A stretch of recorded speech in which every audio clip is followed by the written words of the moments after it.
Assalamualaikum warahmatullahi wabarakatuh. Kembali lagi di channel YouTube aku, Nasifa Ladawiyah. Nah, di video kali ini aku akan menganalisis lagi sebuah karya sastra melalui teori ekologi sastra pada puisi Aku Menulis di Toba, karya dari Husnizar Hasan. Nah, sebelum masuk ke pembahasan, aku akan menjelaskan terlebih dahulu apa itu pengertian dari teori ekologi sastra. Pengertian ekologi sastra. Pendekatan ekologi adalah suatu metode analisis yang menekankan pada hubungan antara manusia dan kegiatan lingkungannya, sehingga manusia dan berbagai kegiatannya selalu menjadi fokus analisis dalam keterkaitannya dengan lingkungan abiotik, biotik maupun sosial, ekonomi, dan kulturalnya. Manusia dalam hal ini tidak boleh diartikan sebagai makhluk biologis semata yang setaraf dengan makhluk hidup lainnya, namun adalah sosok yang dikaruniai daya cipta, rasa, karsa, karya, atau makhluk yang berbudidaya.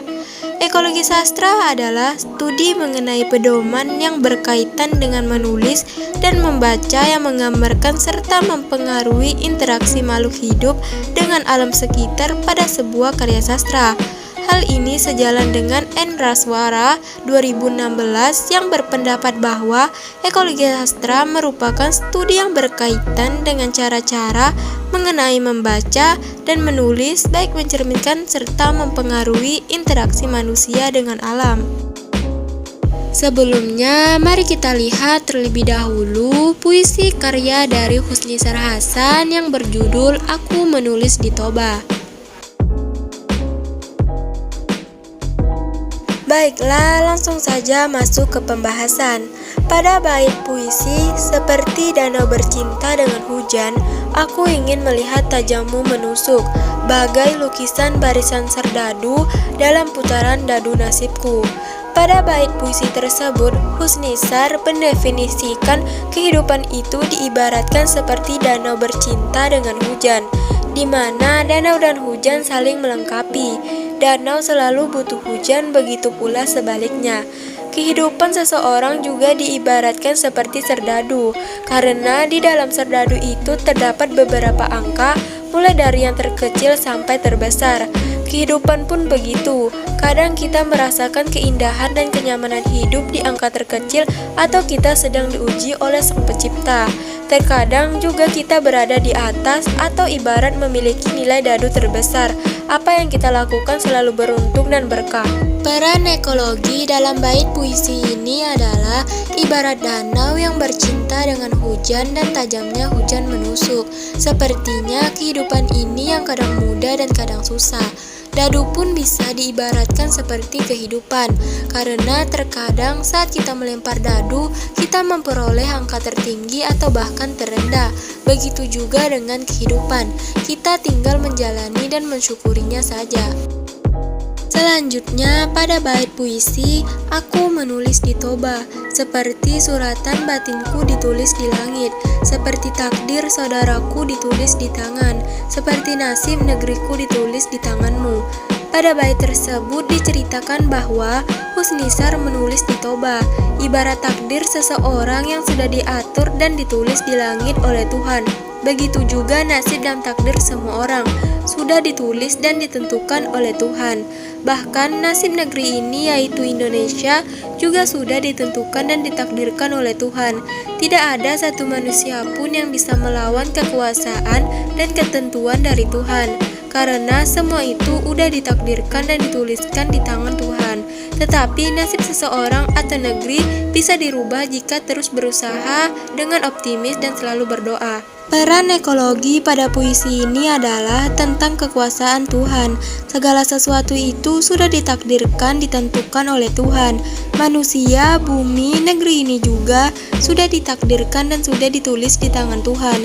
Jika ingin merubah nasib untuk menjadi lebih baik, maka harus diiringi dengan usaha yang maksimal dan selalu berdoa.